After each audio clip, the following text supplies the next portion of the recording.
মাফও চায়। আপনি যদি গুনাহ না করেন তাহলে তো আপনি ফেরেশতা তালাব করেন, আপনি আকাশে গমন করেন। আল্লাহ পাক বলতেছেন আমান আমানা বিল্লাহ ওয়ালাকিন্নাল বিররা মান আমানা, ইমানদারের তো প্রথম পরিচয় হলো আমার আল্লাহর প্রতি বিশ্বাস করা, আমি আল্লাহ যেটা যে সময় আয়াত নাযিল করি সেটার প্রতি ঈমান, ওয়াল ইয়াউমিল আখির এবং আখিরাতের প্রতি ঈমান আনা। তারপরে আল্লাহ পাক বলছেন ওয়াল মালায়েকাতি ফেরেশতার প্রতি ঈমান আনা, ওয়াল কিতাবি ওয়ান নাবিয়্যিন এবং কিতাব সমূহের প্রতি ঈমান আনা এবং পয়গম্বরদের প্রতি ঈমান আনা। আল্লাহু আকবার। কয়টা জিনিসের প্রতি ঈমান আনা বলেন দেখি? 5টা জিনিসের প্রতি। এক নম্বর আমান আমানা বিল্লাহ, আল্লাহর প্রতি ঈমান আনা, ওয়াল ইয়াউমিল আখির এবং আখিরাতের প্রতি ঈমান আনা, ওয়াল মালায়েকাতি এবং ফেরেশতার প্রতি ঈমান আনা, ওয়াল কিতাবি এবং কিতাব সমূহের প্রতি ঈমান আনা, ওয়ান নাবিয়্যিন এবং পয়গম্বর প্রতি ঈমান আনা। বলেন না সুবহানাল্লাহ। ঈমান আনা মানে কি বলেন দেখি? মানে বিশ্বাস করা, আল্লাহকে না দেখে বিশ্বাস করা। ফেরেশতাদেরকে আপনারা দেখছেন নাকি? বলা হয়েছে ফেরেশতা 5 জায়গায় দেখা দিবে। কয় জায়গায় দেখা দিবে? এক নাম্বার হলো ফেরেশতা মউতের সময় দেখা দিবে না নাই, তখন বাটন ফাটাবে, ভালো আমল করতে ভালো, না হলে তো এমন বাটন ফাটাবে হাগামুতা সারা দিয়ে দিবে। ঠিক কিনা বলেন? আজরাইল তো আজরাইল আর বিজরাইল, ওই যে আকাশ চিনকে ফাম করে বোঝে বাপরে হইছে কাঁপে, ফাটাস করে ওঠে। ওটা বলা হয়েছে ফেরেশতার গর্জন। বলা হয়েছে সেই গর্জনে যদি লোক মারা যায়, আজরাইল যখন আপনার কাছে আসবে তখন কথাই বলতে পারবে না, চিপাটা হয়ে দেখে আছেন।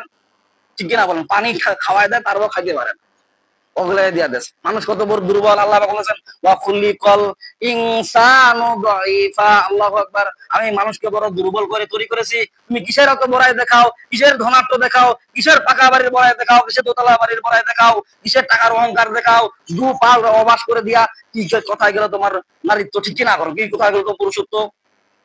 কিচ্ছু দাম নাই শরীরে বডিটা ভাই, কিচ্ছু দাম নাই। আপনি ফলো করেন, কিছু দাম নেই। আপনার চোখের সামনে তো অপহরণ করতেছে। দাম আছে নাকি? কোনো টাকা পয়সার কোনো দাম আছে নাকি? অর্থ সম্পদের কোনো দাম আছে নাকি? কিছুই তো বাঁচাইতে পারলো না। যদি বাঁচাতে পারলো তাহলে তো ইয়ং হয়ে চলতে পারতো। ঠিক কিনা বলেন? আজকে আমার পায়ে মনে করেন যে আমার ক্ষত হলো, কালকে আমি 3 গ্রাম করে চলতে পারতাম। ঠিক কিনা বলেন? টাকার বড়াই যদি আমি দেখাইতে, টাকা যদি আমার সবকিছু করতে পারতো। ঠিক কিনা বলেন? খালি বলা যে আমি বড় হয়েছি, আমি এটা বলি। এক নাম্বার বৈশিষ্ট্য হলো ইমানদারের প্রথম বৈশিষ্ট্য হলো আল্লাহর প্রতি ঈমান আনা এবং আখিরাতের প্রতি ঈমান আনা। তারপর তৃতীয় নাম্বার হলো ফেরেশতার প্রতি ঈমান আনা। তারপর 4 নাম্বার হলো কিতাব সমূহের প্রতি ঈমান আনা। তার মানে কি? কোরআন শরীফ যেটা বলবে সেটাই, কোরআনের আইন মানা। নবীজি বলেন যারা কোরআন দিয়ে বিশ্বাস দেশ পরিচালনা করে না তারা কাফের। আল্লাহ পাক বললেন সূরা মাইদার মধ্যে বলতেছেন ওমাইয়াহকুম বিমা আনজালাল্লাহু ফাউলাইকা হুমুল ফাসিকুন, যারা কোরআনের আইন দিয়ে বিচার ফয়সালা করে না তারা ফাসিক, তারা কাফের, তারা জালেম। ঘোষণাকার। কোরআন আইন দিয়া চালায়, যারা কোরআন বুঝে তারাই তো চালাবে। ঠিক কিনা বলেন? আর যারা কোরআন বুঝে না তারা কি চালাবে? তারা আলেম ওলামার ভুল ধরে বেড়াবে। 56 জায়গায় 53 জায়গায় ভুল করছে। বলে না নাই, মুখে নাই দাঁড়িয়ে ফতুয়া দেয় মুফতি সাহেব। এমন আছে না নাই? নামাজ কালাম নাই, ব্লাউজ গাদ দিয়া যায়, ঈদের নামাজও পড়তে যায়, জুমার নামাজও আসে, আর ফতুয়া দেয় আলেম ওলামার বিরুদ্ধে, কোরআনের বিরুদ্ধে। ভিতরে বম মারলেও বর ফাঁসিলাত কি দিবা লাগে জানে না, খালি আলেম ওলামার ভুল ধরিয়া যান। এমন লোক আছে না নাই? ওদেরকে যদি আপনি ভোট দেন তাহলে কি করবে? ওরা তো দেশের 12টা তো বাঁচাবে। ঠিক কিনা বলেন? যারা কোরআন বুঝে, কোরআন দিয়ে আইন চলায়, তাদেরকে ভোট দিবেন, সমর্থন করবেন। তারা কোরআন দিয়া যেভাবে আইন চালার সেভাবে চালাবে। ঠিক কিনা বলেন? আর কোরআনের বাইরে আইন আছে না নাই? এটা হলো শয়তানের আইন।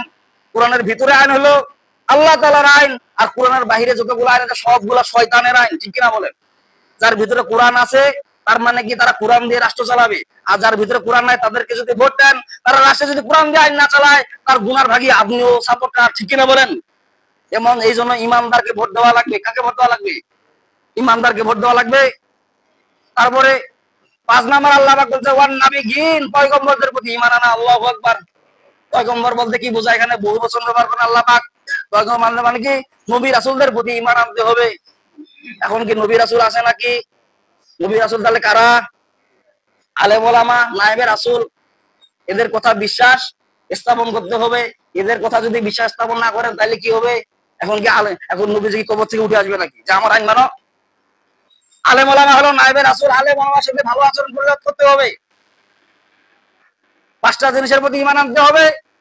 4 নাম্বার হলো আমানা বিল্লাহ, আল্লাহর প্রতি, ওয়াল ইয়াউমিল আখির এবং আখিরাতের প্রতি, ওয়াল মালাইকাতে এবং ফেরেশতাগণের প্রতি, তারপর ওয়াল কিতাব এবং কিতাব সমূহের প্রতি, ওয়ান নাবিয়িন এবং পয়গম্বরদের প্রতি।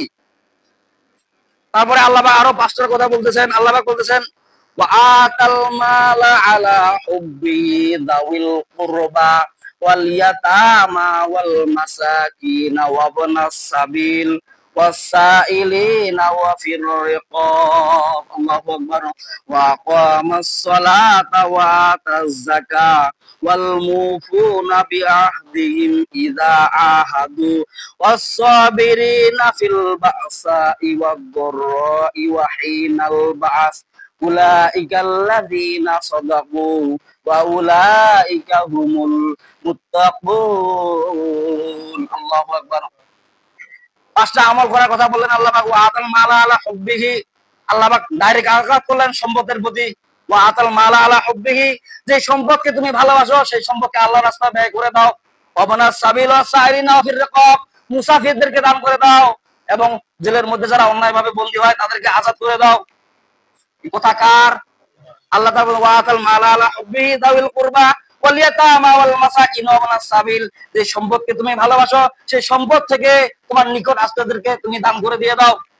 ওয়া আতাল মালা আলা হুব্বিহি দাউল কুরবা ওয়াল ইয়াতামা ওয়াল মাসাকিন ওয়া ইবনাস সাবিল, এবং মিসকিন এবং পথের রাস্তায় যারা ঘোরাঘুরি করে তাদেরকে তোমরা দিয়ে দাও। এটা কার পরিচয়? এটা কার পরিচয়? এটা ইমানদারের পরিচয়। আল্লাহ আমাদেরকে সবাইকে সঠিকভাবে আমল করার তৌফিক দান করুন। তাদের সুন্নাত বাকি আছে, সুন্নাত পড়েন কাবলা। আসসালামু আলাইকুম।